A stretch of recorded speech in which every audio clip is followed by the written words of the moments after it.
ضاء ليلها كنهارها لا يزيغ عنها إلا هالك اللهم صل وسلم وبارك على محمد اللهم صل على سيدنا محمد اللهم صل على سيدنا محمد وعلى آله وصحبه وبارك وسلم.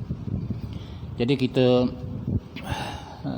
kembali kepada tajuk amal ibadat ketika mana usia senja berdasarkan kepada kitab Jami' Ulum wal Hikam yang dikarang oleh Ibn Rajab Al-Hambali. Tuan-tuan yang dirahmati Allah Subhanahu wa taala, di dalam satu hadis yang diriwayat daripada Imam Ibnu Abi Syaibah, dia telah meriwayatkan sebuah hadis tentang akibat solat yang tidak sempurna. Baginda sallallahu alaihi wasallam telah bersabda, innar rajula la yusalli sittina sanah. Sesungguhnya seorang lelaki dia menunaikan solat selama 60 tahun. Dengan usia dia sekarang ini dah 60 tahun dah. 60 tahun dia solat. Ma tuqbalu lahu salatun, tetapi sayangnya satu pun solatnya tidak diterima oleh Allah Subhanahu wa taala. Hadis riwayat Ibnu Syaiban, dan hadis ini dinilai sebagai hadis hasan sahih oleh Imam Albani. Jadi tuan-tuan yang dirahmati Allah Subhanahu wa taala, sebab itulah kalau kita tengok pada hadis-hadis Nabi sallallahu alaihi wasallam seperti mana yang kita telah bicarakan sebelum daripada ini, di mana usia 60 tahun adalah usia yang paling kritikal di dalam hidup kita. Kerana usia 60 tahun kita sudah memasuki satu alam yang disebut sebagai alam tua ataupun juga disebut sebagai alam senja. Maka pastikanlah setiap amalan yang kita lakukan di usia yang demikian adalah amalan yang bertepatan dengan syariat Islam seperti mana yang diajar oleh baginda Rasulullah sallallahu alaihi wasallam. Sebab itulah tuan-tuan kita kena belajar dan kita kena mengambil berat amalan ibadat kita, terutamanya solat. Sebab solat ini awwalu ma yuhasabul abdu yaumal qiyamah. Kata Nabi, perkara yang pertama yang akan dihisap oleh Allah Subhanahu wa taala pada hari kiamat. Bayangkan tuan-tuan, dia hidup 60 tahun, dia solat 60 tahun tuan-tuan, tetapi amal ibadatnya tidak diterima oleh Allah. Sedangkan mungkin besok lusa dia akan bertemu dengan Allah. Sebab umur umat Nabi Muhammad ni, kata Nabi, bainas sittin wa sab'in, antara 60 hingga 70 tahun. Sebab itulah bila kita dah masuk usia 60 tahun, bermakna kita sudah menghampiri saat pengakhiran hidup kita. Nabi SAW diwafatkan ketika mana umur 63 tahun. Sayyidina Abu Bakar diwafatkan ketika mana berumur 63 tahun. Sayyidina Umar bin Khattab diwafatkan ketika mana berumur 60 lebih. Demikian juga Imam Ghazali rahimahullah diwafatkan oleh Allah ketika mana berusia 63 tahun. Jadi umur 63 tahun, umur 60 tahun ke atas ini adalah umur yang paling kritikal.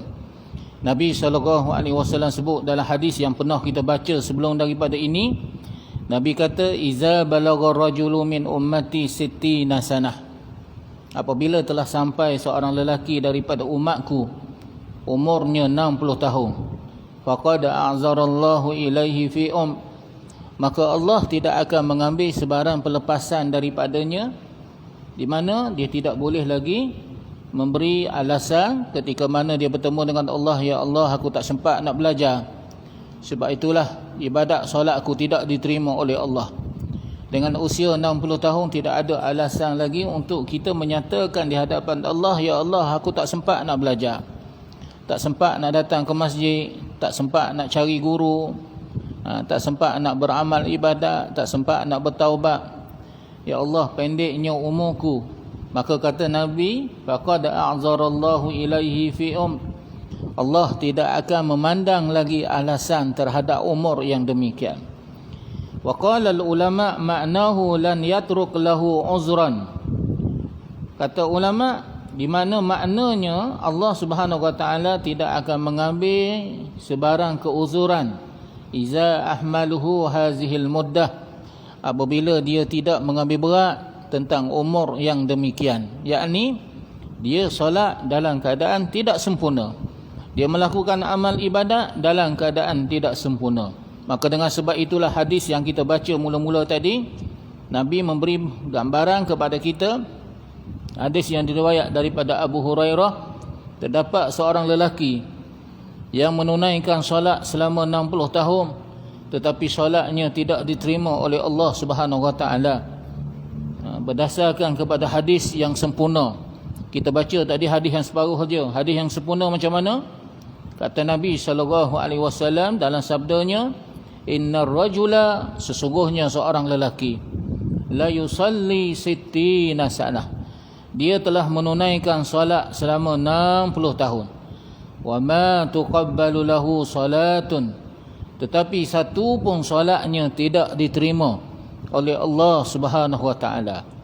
Kenapa solatnya tidak diterima? La'allahu yutimmu ruku', kemungkinan dia dapat menyempurnakan rukuknya. Rukuk dia bagus, rukuk dia sah tuan-tuan. Wala yutimmu sujud, tetapi sujudnya tidak sempurna. Kita tahu bahawa sujud ni mestilah di atas 7 anggota. Yang pertama dahi, hidung tak termasuk. Sebab itulah orang yang tak ada hidung tuan-tuan tak apa. Kalau tidak terkena hidung tuan-tuan, sah solatnya. Tapi dahi mesti, sebab manusia ni mesti ada dahi. Jadi pastikan kita sujud di atas dahi, bukan di atas kain serban, bukan di atas kepiah, bukan di atas rambut. Tak utama rambut yang panjang lah, yang pakai serban tuan-tuan sampai ke jelo-jelo, sampai ke menutup bahagian dahi. Yang kedua, yang ketiga ni, tangan kanan dan tangan kiri ni. Pastikan tangan kanan, tangan kiri kita terbuka macam ni, tuan-tuan. Ketika mana kita sujud, bukannya macam ni. Kalau macam ni mana nak rapat? Dia mesti di atas batnu, di atas perut, dia punya tapak tangan. Kemudian lutut. Lainlah kalau orang yang tak ada kaki, tak ada lutut. Kedua lututnya. Dan berapa dah? Jadi dah 3, 5. Dan tinggal lagi 2, yakni di atas dia punya jari jemari kakinya, di atas batni, di atas perut kaki dia, jari jemari kaki dia. Bukan letak macam tu sahaja. Itu khilaf di kalangan ulama tu tuan-tuan. Dalam mazhab Syafi'i kita sendiri pun kalau kita letak macam ni, ada yang kata sah. Tapi yang sebaik-baiknya untuk mengelak daripada khilaf, kita pastikan jari jemari kita ni tuan-tuan di atas batni, di atas perut dia punya jari jemari kaki kita tu. Itu yang paling baik sekali. Bukannya ada orang yang terakak macam tu tuan-tuan, kaki dia. Bila dia nak angkat kepala je, bila dia angkat kepala barulah dia letak kaki dia. Mana sah? Jadi rukuk pun kadang-kadang berlaku juga. Tak ada tamak-ninah di dalam rukuk. Sujud pun tak ada tamak-ninah di dalam sujud. Macam dengan ayam patuk padi tu. Nak kerja pergi ke mana kita ni tuan-tuan. Jadi bila dah umur 60 tahun, 70 tahun, kita fokuskanlah kepada amal ibadat kita. Jadi sebab itulah kata Nabi, la'allahu yutimmu ruku', kemungkinan rukuknya sempurna. Wala yutimmu sujud, tetapi sujudnya tidak sempurna. Sebab kemungkinan dia tidak sujud di atas 7 anggota sujud tadi. Ataupun sujud seumpama ayam patuk padi tuan-tuan, tak ada tamak ninah. Rukuk pun kadang-kadang tak ada tamak ninah. Wa yutimmu sujud, kadang-kadang sujudnya sempurna kata Nabi. Nabi tengok ni. Nabi pernah tengok seorang lelaki yang sembahyang seperti ni. Sebab itulah Nabi sebut dalam hadis ni. Wala yutimmu ruku', tetapi rukuknya juga tidak sempurna. Jadi sebab itulah tuan-tuan, yang pertama kita kena ada ilmu bila kita nak beramal. Jadi seorang abid yang beribadat kepada Allah, yang faqih, lagi faqih di dalam masalah hukum fiqh lebih dikasihi oleh Allah, lebih ditakuti oleh syaitan daripada seorang abid yang hanya kuat ibadat tetapi tidak ada ilmu. Dah, bila orang belajar aja tuan-tuan dalam bab ilmu fiqh, berkaitan dengan tafsir, berkaitan dengan hadis ke tuan-tuan, dia lari. Dah, tak nak duduk dalam majlis ilmu ni tuan-tuan. Tak jadilah tuan-tuan. Dah. Jadi sepatutnya dalam semua ilmu kita kena belajar, ilmu hadis, ilmu tafsir, ilmu fiqh kita kena belajar. Terutamanya dalam bab amal ibadat ni ilmu fiqh lah. Dah, jadi Nabi kata seorang abid yang kuat melakukan amal ibadat, lagi faqih, mana dia tahu tentang selok-belok hukum, lebih dikasihi oleh Allah, bahkan lebih ditakuti oleh syaitan daripada seorang abid yang kuat amal ibadat tetapi tidak faqih, tidak tahu tentang sah ataupun tidaknya ibadat dia, halal dan haramnya apa yang dia makan. Jadi pentingnya tuan-tuan bukan sekadar kita kuat ibadat, tetapi penting juga tuan-tuan untuk kita tahu tentang hukum fiqh. Jadi tuan-tuan dirahmati Allah, itu yang pertama yang Nabi SAW sebut di dalam hadis. Yang kedua tuan-tuan, apa yang berlaku dalam masyarakat kita juga tuan-tuan disebut oleh Nabi SAW. Nabi tengok satu hari seorang lelaki dia mencuri di dalam solat dia. Sehinggalah istilah timbul pencuri di dalam solat. Para sahabat apabila ditimbulkan oleh Nabi, kamu tahu tak pencuri dalam solat? Para sahabat kata, kalau mencuri barang kami tahulah, mencuri solat ada ke? Dia tanya Nabi balik tuan-tuan. Jadi kita pun mungkin macam itulah. Kita tak sedar bahawa kita telah melakukan pencurian di dalam solat kita. Itulah mereka yang tidak menyempurnakan rukuknya. Paling banyak berlaku masalah rukuk lah. Jadi pastikan rukuk kita tu tuan-tuan, rukuk kita tu tuan-tuan, dia punya punggung dia tu sama dengan kepala. Tak? Kepala janganlah ke bawah sangat, jangan atas sangat, dia lebih kurang sama. Lebih kurang sama punggung dengan kepala tu, dan kena ada tomak ninah lah. Tak? Kadar tomak ninah dia dengan kita menyebut subhanallah. Itu dia. Sekali subhanallah. Apatah lagi kalau kita baca subhana rabbiyal azim wa bihamdih sekali. Cukup. Tak? Itu kadar tomak ninahnya. Iaitu mereka yang tidak menyempurnakan rukuk, setiap rukuk dia, dan juga sujudnya di dalam solat. Inilah yang dikatakan sebagai pencuri di dalam solat. Bahkan mana-mana rukun di dalam ibadat solat kita. Inilah amalan yang sering diabaikan oleh kita umat Islam hari ini, sehingga Nabi duk perhati dalam banyak-banyak orang yang datang solat di zaman Nabi ni, ada yang mencuri di dalam solat dia. Ada yang amalannya tidak diterima oleh Allah, sedangkan Nabi kenal dia ni dah umur dah 60 tahun lebih dah. Sehingga malaikat Jibril memberitahu bahawa sepanjang dia sembahyang umur 60 tahun, Tuhan tak terima amal ibadat dia tuan-tuan. Saya nak sebut satulah tuan-tuan, masalah solat di atas kursi. Jadi kita tuan-tuan boleh solat mengikut keadaan kemampuan kita. Yang pentingnya solat.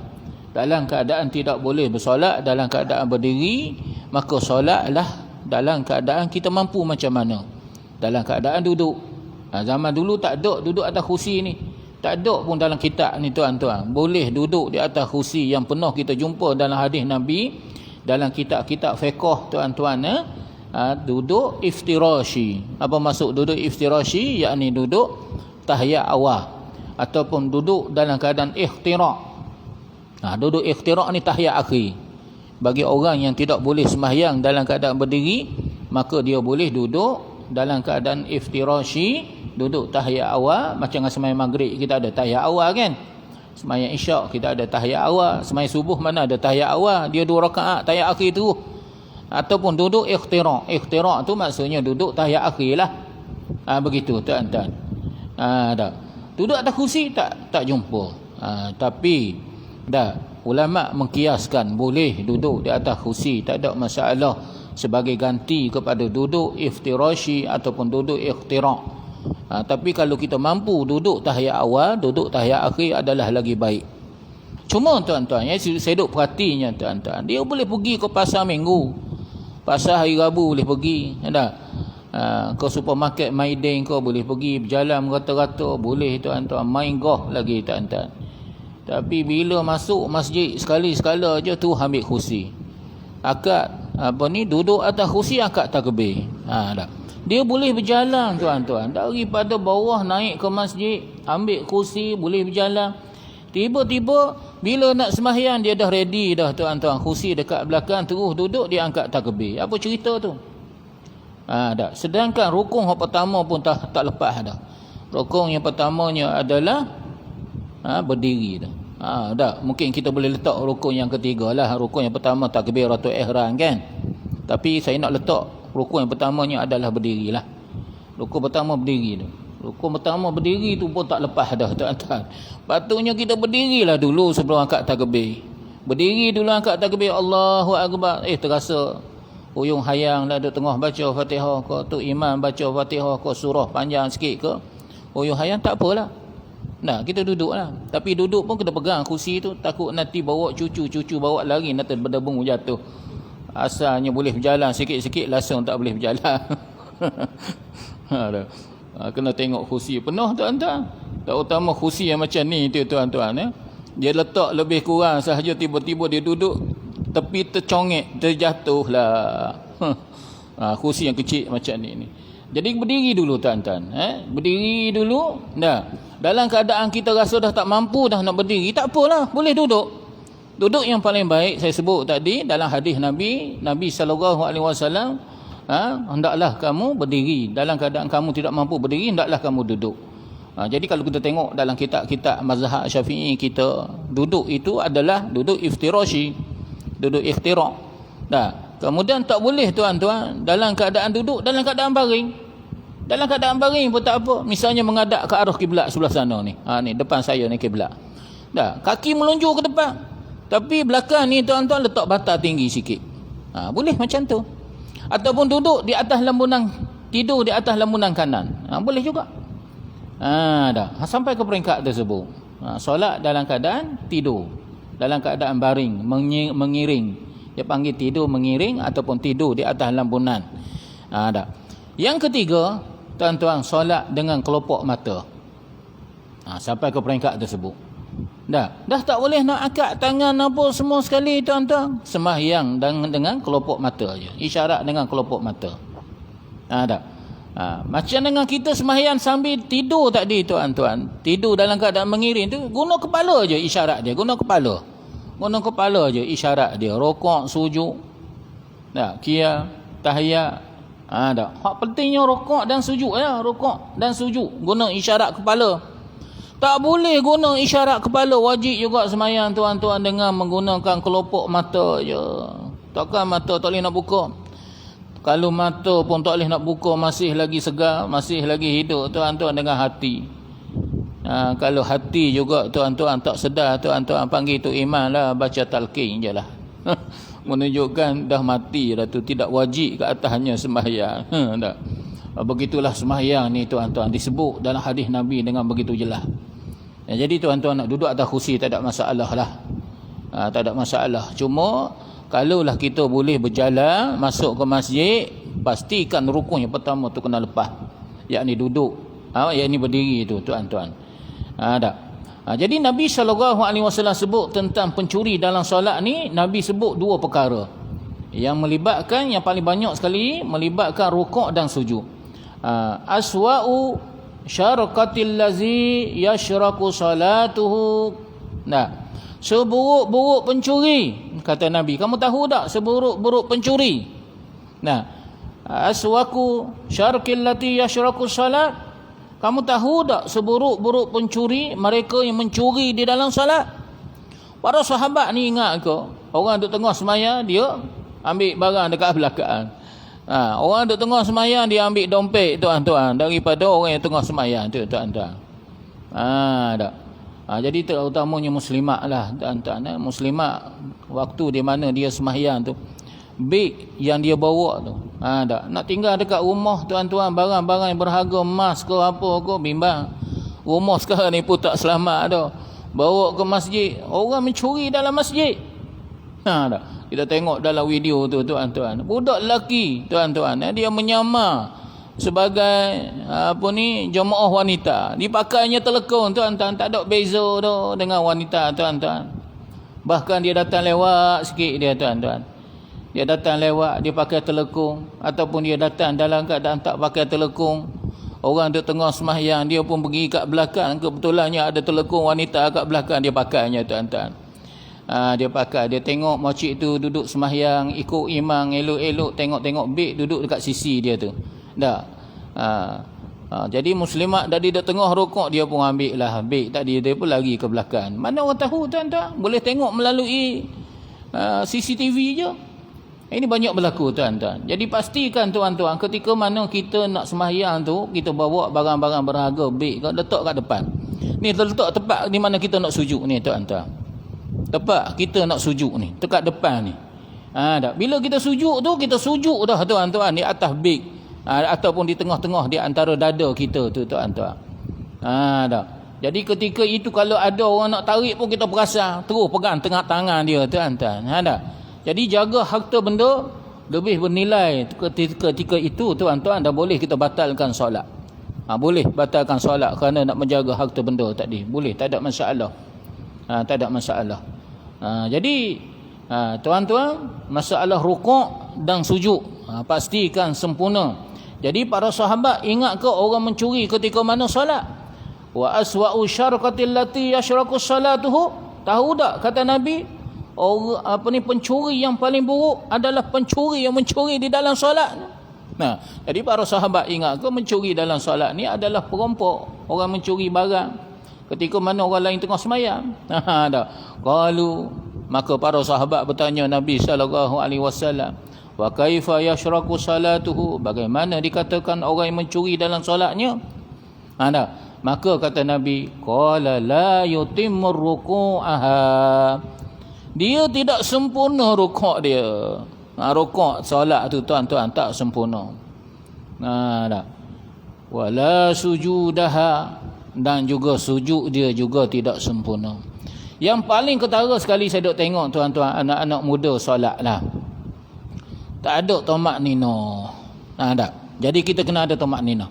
Yang kedua, anak-anak muda kalau dia solat pakai seluar jeans tuan-tuan, ketika mana dia rokok, dia sujud tak utamanya dah. Nampak underwear kat belakang ni.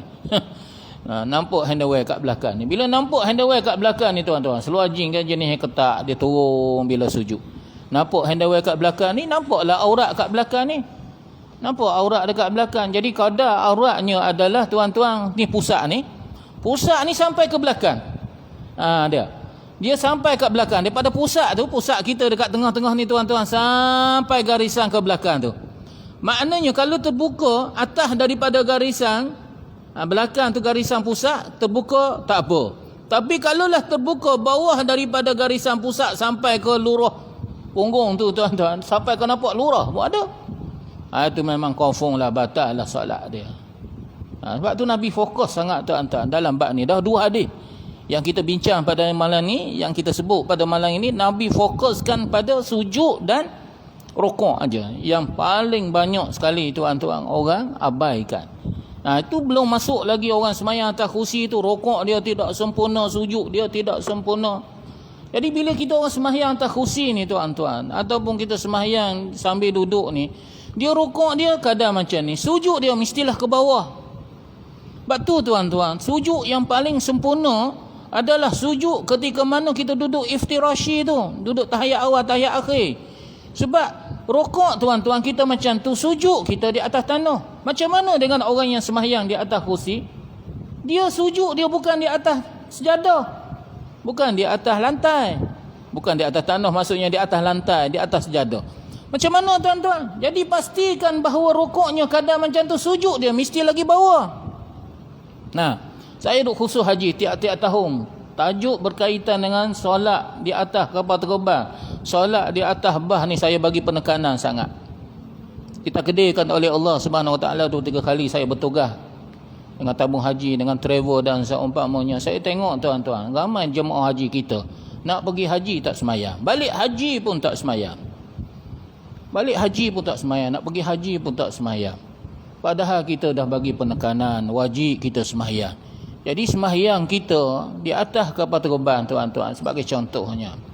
Kita daripada Malaysia nak pergi ke Mekah, tak ada masalah kita menghadap kiblat. Kita tengok balik di antara syarat sah solat. Syarat sah solat yang pertama menghadap kiblat. Menghadap kiblat. Dah. Kalau kita balik daripada Mekah, Madinah nak balik ke Malaysia tidak menghadap kiblat. Tak. Macam mana cara solatnya ustaz? Okey, kita selesaikan ni dulu. Syarat sah solat pertama menghadap kiblat. Yang kedua, suci badan kita daripada najis. Macam mana ustaz? Ibu bapa yang anak dia tidak peduli, tak bertepek najis, macam mana dia nak solat? Macam mana ustaz pakai pampers? Macam mana ustaz pakai CBD, dia panggil CBD, colostomy bag, ataupun yang air kecing punya tu tuan-tuan. Colostomy bag tu najis duduk di luar tu tuan-tuan. Macam mana? Dia ada hukumnya tuan-tuan. Ini semua kita bincang masa muzakarah haji. Kita bagi ceritalah sikit sebanyak kepada jemaah. Ada. Yang pertama menghadap kiblat, yang kedua suci badan kita daripada najis. Ada. Yang ketiga mengambil wuduk. Ada. Mengambil wuduk, mengangkat hadas besar ataupun mengangkat hadas kecil, ambil wuduklah. Yang keempat apa dia? Suci badan pakaian kita daripada najis tadi kan. Jadi kalau kita naik kapal terbang menuju ke Mekah tak ada masalah menghadap kiblat. Tapi macam mana dengan sembahyang? Adakah kita kena berdiri? Tak boleh berdiri tuan-tuan. Jadi dalam keadaan kita tidak boleh berdiri, rukun berdiri itu kita letak syarat yang pertama, syarat sah rukun solat. Yang pertama, dalam keadaan tidak boleh berdiri disebut, maka hendaklah kita solat mengikut kadar kemampuan kita. Kadar kemampuan kita. Tak apalah duduk. Jadi bila kita rukuk tuan-tuan, kita rukuk macam ni katakan. Rukuk macam ni. Allahu Akbar. Bila kita sujud tu pastikan kita sujud betul-betul di atas seat kapal terbang. Seat kursi dekat depan. Maknanya rukuk kadar macam ni, sujud biarlah lebih bawah lagi. Jangan samakan kadar sujud dengan kadar rukuk. Jangan pula rukuk dia lebih bawah daripada sujud. Ataupun biasa yang berlaku samalah. Sama rukuknya hampir sama dengan sujud. Itu batal lah tuan-tuan. Jadi perlu tak dia qada balik sembahyang? Tak payah dia qada ni, istilah qada ni tuan-tuan. Istilah qada ni adalah orang yang tidak buat solat. Bangun pukul 8 pagi tak sedar, dia panggil qada. Dia perlu iadah sahaja, solat dalam keadaan tidak menghadap kiblat. Mak ayah kita ke kita sendiri ke tuan-tuan, sembahyang dalam keadaan najis, orang tak boleh nak tanggalkan najis kepada kita. Kalau ditakdirkan kita sihat, kita iadah balik solat kita. Apa maksud iadah? Iadah ni maksudnya ulang balik solat kita. Kalau kita dah tak mampu nak iadah balik, sakit ke, terus sakit, mati ke, ataupun tak ingat, tak apa. Tuhan dah terima dah solat. Dalam keadaan najis tadi, dalam keadaan pakai colostomy bag tadi tuan-tuan. Dia panggil iadah balik. Lah sekadar meraihkan waktu saja. Sebab tu kalau kita belajar berkaitan dengan meraihkan waktu. Saya duk mengajar kitab fiqh di Masjid Ifah di Selanda, guna kitab Al-Mu'tasim. Kitab Al-Mu'tasim ni adalah kitab yang detail sedikit lah dalam bab solat. Dia ada bab berkaitan dengan solat meraihkan waktu dalam mazhab Syafi'i kita. Okey. Jadi apabila kita balik daripada Malaysia, balik daripada Mekah nak balik ke Malaysia, kita kena solat juga. Berwuduk macam biasalah, guna spray, kita ajar guna spray ataupun guna tayamum. Kalau tak ada, tak boleh nak berwuduk dengan tayamum dengan spray, dia panggil faqadan tahrain. Tidak ada air dan tidak ada debu untuk mengangkat hadas besar, mengangkat hadas kecil. Maka dia panggil faqadah tahrain, maka kena sembahyang juga. Banyak berlaku sangat tuan-tuan di kalangan kita tuan-tuan yang pergi haji tak sembahyang, balik haji tak sembahyang, yang sakit lagi lah. Dia anggap sakit tu tuan-tuan adalah sebagai satu rukhsah, sebagai satu keringanan daripada Allah yang membolehkan dia meninggalkan solat. Aku nak solat macam mana, nak ambil wuduk pun tak boleh. Aku nak solat macam mana, nak masuk bilik air, nak mengesok masuk bilik air pun tak boleh. Tak ada orang nak ambil wuduk untuk aku. Aku nak solat macam mana ni, najis bertepek ni, pakai pamper. Ketika itu syaitan pula tuan-tuan duduk hasut kita. Kau tak payah solat je lah. Bukan kau sakit ni datang daripada Tuhan. Tak. Macam-macam dah syaitan duduk hasut kita. Sedangkan tuan-tuan dengan usia kita 60 tahun, 70 tahun. Bila dah masuk hospital, bila dah sakit itu tuan-tuan, 3 keadaan sahaja yang akan berlaku pada diri kita. Yang pertama, kita akan keluar daripada hospital. Tetapi kita tidak akan sihat seperti mana usia 50-an, 40-an, 30-an tuan-tuan. Betul tak tuan-tuan? Mungkin sihat sedikit. Yang kedua tuan-tuan, kita keluar daripada hospital dalam keadaan lebih kurang aja. Lebih kurang sahaja. Apa ni? Yang kedua tuan-tuan, kita keluar daripada hospital sebab apa? Sebab doktor beritahu kepada anak beranak kita, kepada anak kita, buat baliklah mak ayah tu. Buat apa doktor? Cubalah baca-baca Yasin, ikhtiar baca-baca Yasin pula. Faham-fahamlah tuan-tuan bila doktor cakap macam tu. Yang ketiga tuan-tuan, kita keluar daripada hospital tu, suruh ambil dalam bilik mayat. Itulah keadaannya. Jadi bila kita nak sembahyang lagi tuan-tuan, jangan duk tangguh-tangguh sembahyang. Kalau kita keluar daripada hospital pun tuan-tuan, kita tidak akan sihat seperti mana biasa dah. Dengan usia kita, dengan berbagai-bagai jenis penyakit. Solatlah mengikut kemampuan kita. Walaupun dalam keadaan tidak wuduk, walaupun dalam keadaan katil itu tidak menghadap kiblat, walaupun najis bertepek. Dalam bab mazhab Syafi'i kita ada bab yang menyebut solat meraihkan waktu. Apa dalilnya? Tuhan kata aqimis solata li zikri. Tunaikanlah solat sebagai tanda kamu ingat pada aku. Kemarin ada seorang jemaah khusus haji saya dekat Kuala Lumpur telefon saya. Ustaz, saya nak tanya sedikit, Ustaz dah setuh dah dalam khusus haji hari tu. Tapi saya tak berapa ingat sangat. Saya ada seorang mak ni kami yang jaga bergila-gila, tapi masalahnya kami pun bekerja Ustaz. Dan dia ni pakai pampers 24 jam dan dia tidak boleh masuk dalam bilik air. Persoalannya Ustaz, macam mana dia nak sembahyang dalam keadaan dia tidak boleh mengambil wuduk? Macam mana dia nak sembahyang dalam keadaan dia pakai pampers? Hanya sekadar boleh ambil air, boleh minum, kita sediakan makanan nak pergi bekerja tu. Dah 3 tahun dah macam ni Ustaz. Dia kata memang tak ada orang nak jagalah. Saya sediakan makanan untuk dia, mandikan dia pagi-pagi, sembahyang subuh, pakai pampers, ambil wuduk.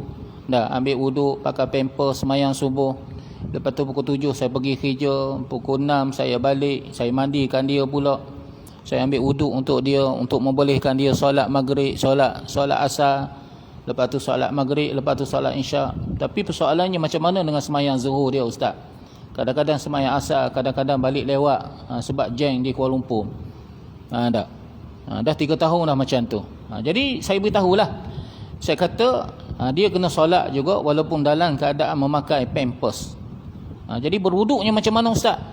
Berwuduknya dia boleh tak dia berwuduk dengan sendiri, guna spray sebagai contohnya? Boleh, sebab dia boleh ambil makanan, dia boleh ambil minuman. Saya kata sediakan air di dalam spray. Habis itu najis dia macam mana Ustaz? Najis dia dekat pampers. Hukumnya tuan-tuan adalah sama dengan orang yang istihadah, wanita yang istihadah. Sebab yang tanya tu adalah wanita. Pernah tak istihadah? Pernah. Hukumnya sama seperti mana orang yang istihadah. Ataupun orang lelaki yang salbul, yang kecilnya tidak tus. Orang yang istihadah tuan-tuan, bila masuk saja waktu sembahyang, maka hendaklah dia bersihkan kemaluan dia, dia pakai pad. Kalau najis keluar ketika itu tuan-tuan, dimaafkan. Walaupun dia tengah wuduk, belum lagi sembahyang, najis keluar, dimaafkan. Jadi dia boleh sembahyang hanya satu waktu sahaja. Bila masuk waktu yang lain, dia kena tanggalkan pad dia, ambil wuduk yang baru. Orang salbul pun macam tu juga, kecing tidak tos. Kita orang lakinya. Orang lelaki ni yang tak utama yang kena prostat ke apa benda, penyakit tu, kecing tak tos tuan-tuan. Masuk bilik air tuan-tuan, kita basuh kemaluan kita. Lepas tu ambil tisu tuan-tuan, ambil tisu letak dekat kemaluan. Ambil lah sedikit dia punya plastik ke apa tuan-tuan, letak dan ikat sikit lah. Jangan ikat kuat-kuat, bahaya pula. Ikat. Jadi kalau keluar tu dia dimaafkan walaupun tengah-tengah sembahyang. Dah. Habis tu ustaz, setiap kali sembahyang adakah kita kena tukar dia punya pampers, tukar dia punya pad, tukar dia punya kalau orang lelaki tadi tukar apa tisu tu tuan-tuan dengan plastik. Memang kena tukar lah kalau mengikut mazhab Syafi'i, kecuali kita dalam muzakarah haji kita ambil pendapat yang kedua. Sebab apa kita ambil pendapat yang kedua? Sebab tuan-tuan, bayangkan tuan-tuan, kita daripada maktab tu tuan-tuan nak pergi ke Masjidil Haram tu dah setengah jam dah tuan-tuan berjalan. Mengikut pendapat yang pertama tuan-tuan, kita kena ambil wuduk bila dah masuk waktu. Bagi orang yang istihadah, bagi orang yang keluar dia punya najis yang seperti ini, macam mana nak ambil wuduk bila dah masuk waktu tuan-tuan, sedangkan kita tuan-tuan berjalan nak pergi ke sana pun dah setengah jam. Biasanya kita akan berwuduk dekat maktab. Kalau dah masuk waktu baru nak wuduk tuan-tuan, tak dapat dah berjemaah dekat Masjidil Haram, tak dapatlah kita nak tawaf dan melakukan amal ibadat yang lain. Sebab itulah kita ambil pendapat yang kedua. Pendapat yang kedua macam mana? Pendapat yang kedua tuan-tuan, boleh kita ambil wuduk sebelum masuknya waktu sembahyang.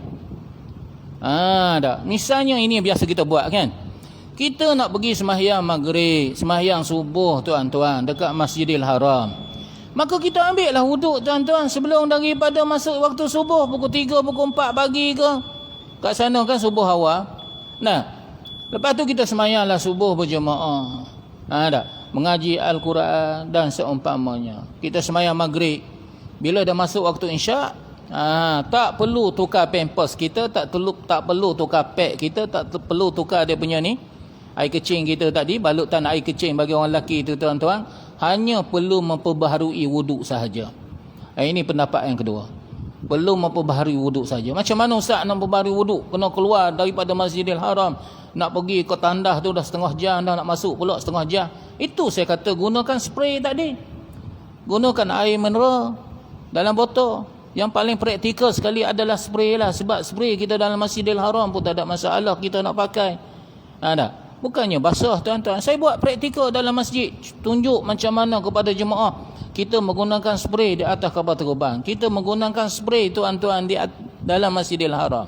Ada orang kata penceramah kata tidak sah sebab mesti air mengalir. Cuba tunjuk pada kitab mana dia ada pegang berwuduk dia mesti air mengalir.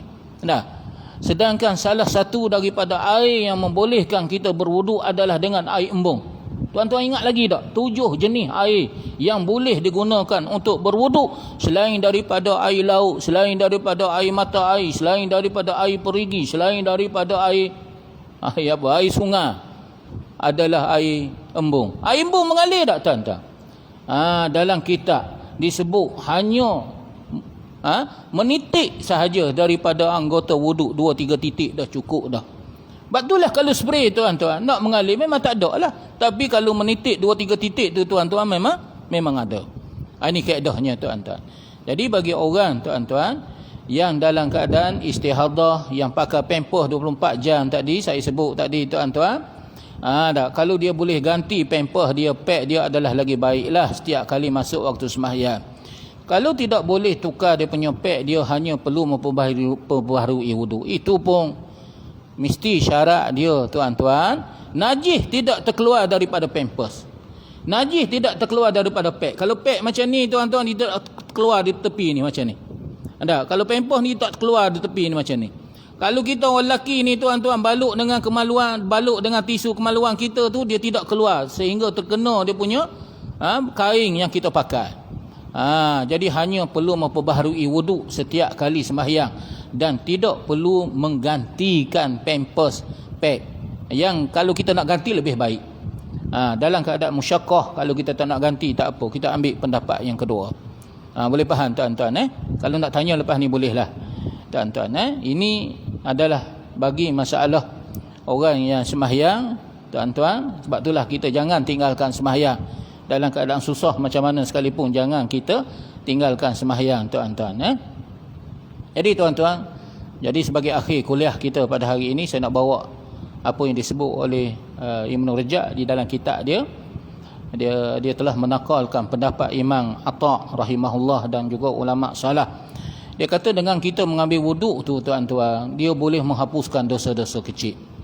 Itu memang disebut dalam hadis Nabi sallallahu alaihi wasallam, ala adullukum ala amalim yamhullahu bihil khataya wa yarfa'u bihi darajat. Nak dak aku tunjukkan kepada kamu satu amalan, bila kamu buat Allah akan hapuskan dosa kamu, dan bila Allah hapuskan dosa kamu Allah akan angkat darjat kamu.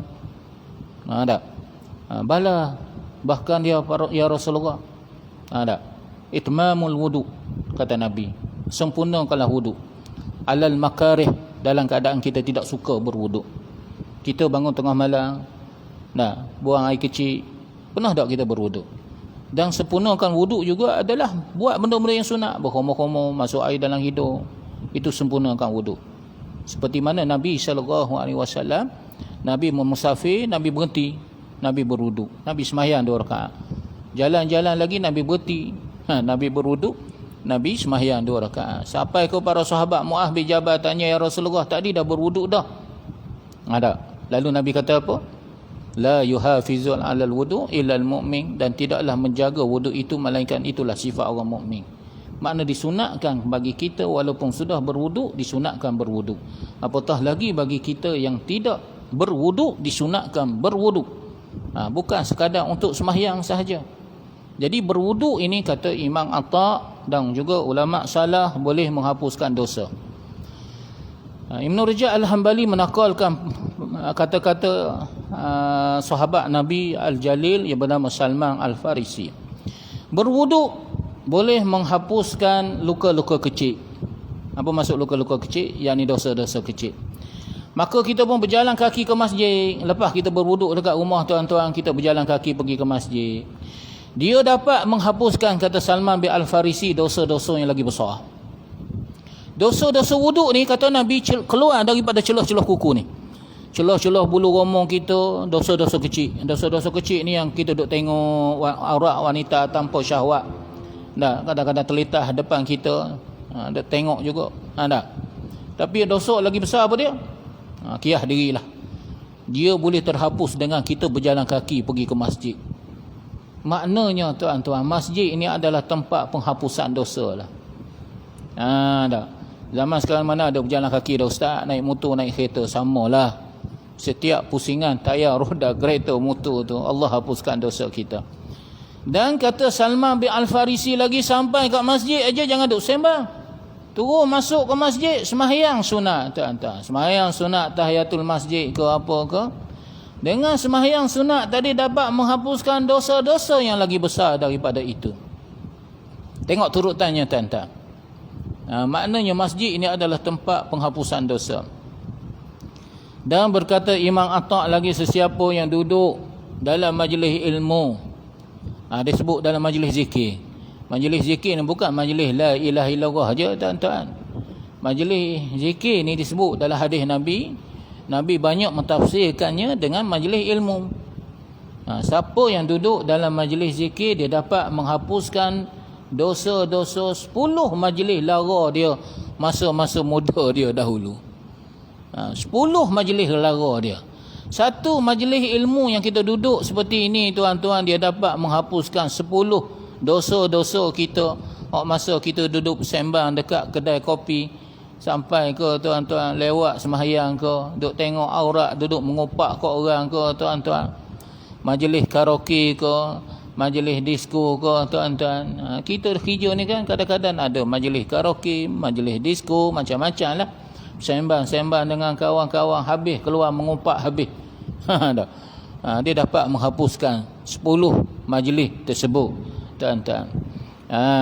Dan kata Ibn Rajab lagi, adapun dosa-dosa besar, dia tidak akan terhapus melainkan dengan taubat.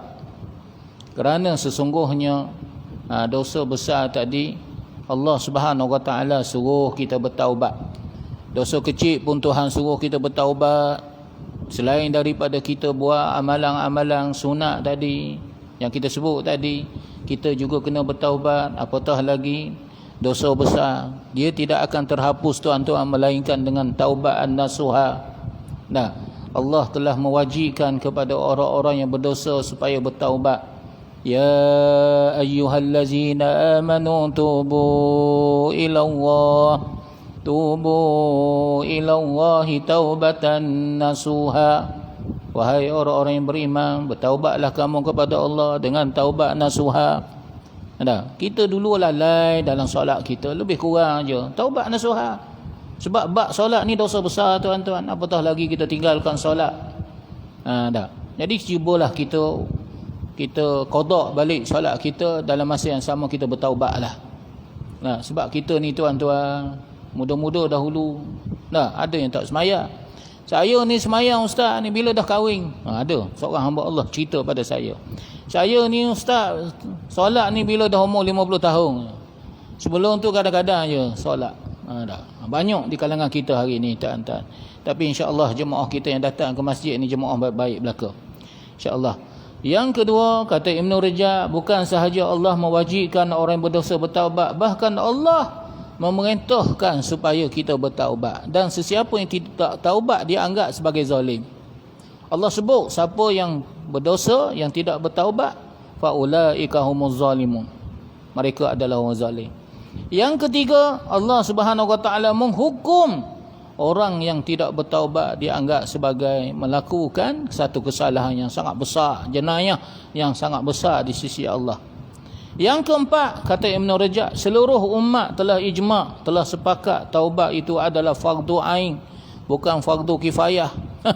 Fardu ain kepada setiap individu, tak utamanya bagi kita yang bersalah. Maka dengan sebab itulah tuan-tuan, taubat ni dia ada rukun dia.